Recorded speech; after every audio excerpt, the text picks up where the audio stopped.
Bonjour chères visiteuses et visiteurs. Alors, qu'est-ce qu'on a d'autre depuis hier? Bon, je te raconte le sketch d'aujourd'hui.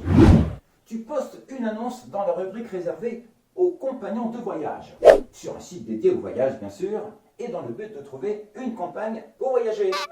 Enfin, si tant est que tu la trouves celle-là. Et sous-entendant qu'on prenne le temps de se connaître bien sûr, avant de partir.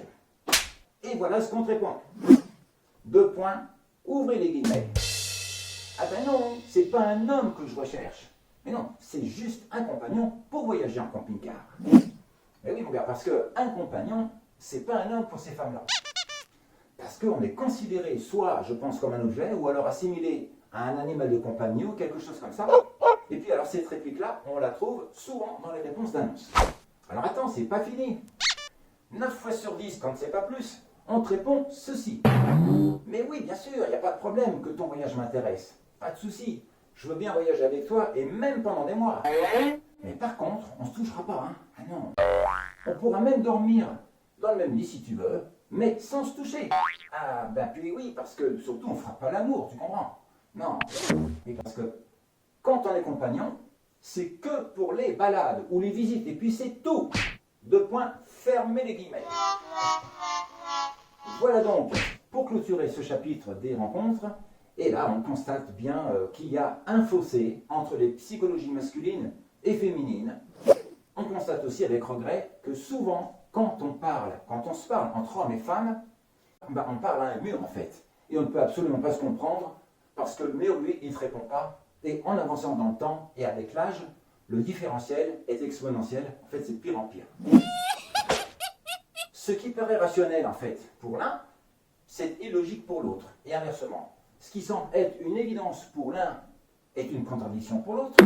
Quand l'un est dans l'ouverture et dans le bon sentiment, l'autre est dans le refus et dans le désaccord, alors comment veux-tu que ça marche?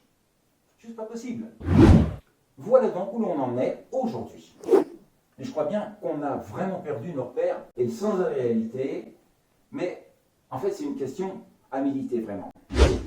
Et puis, la plupart de celles et ceux qui prétendent vouloir une relation soi-disant sérieuse, comme ils disent ou elles disent, mais qui agissent comme des fantômes, souvent ne savent pas ce qu'ils veulent ou ce qu'elles veulent. Ou bien, elles se jouent de tes sentiments ou autre chose. Bref, en résumé, ces personnes qui se disent sérieuses ne le sont pas tant que ça, et pas toujours intéressantes à fréquenter finalement. Quoi qu'il en soit, et malgré le fait que les relations soient de plus en plus difficiles à réussir de nos jours, on arrive encore à trouver de bonnes personnes dans ce monde pourri, des personnes qui ont de la beauté du cœur, qui ont de vraies valeurs et plein de qualités, qu'ils soient hommes, femmes ou enfants.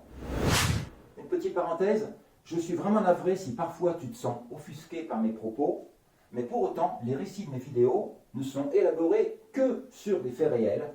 Alors, si tu aimes mes vidéos, eh bien c'est tant mieux, c'est une bonne nouvelle. Si tu les détestes, eh bien je serai très content aussi parce que ça prouve que je t'ai bien remué la carte postale et que j'ai bien dérangé ton ego. Et d'ailleurs, c'est l'un des buts de mes films. N'oublie pas que tout cela n'est qu'une parodie. Il ne faut donc pas le prendre au premier degré.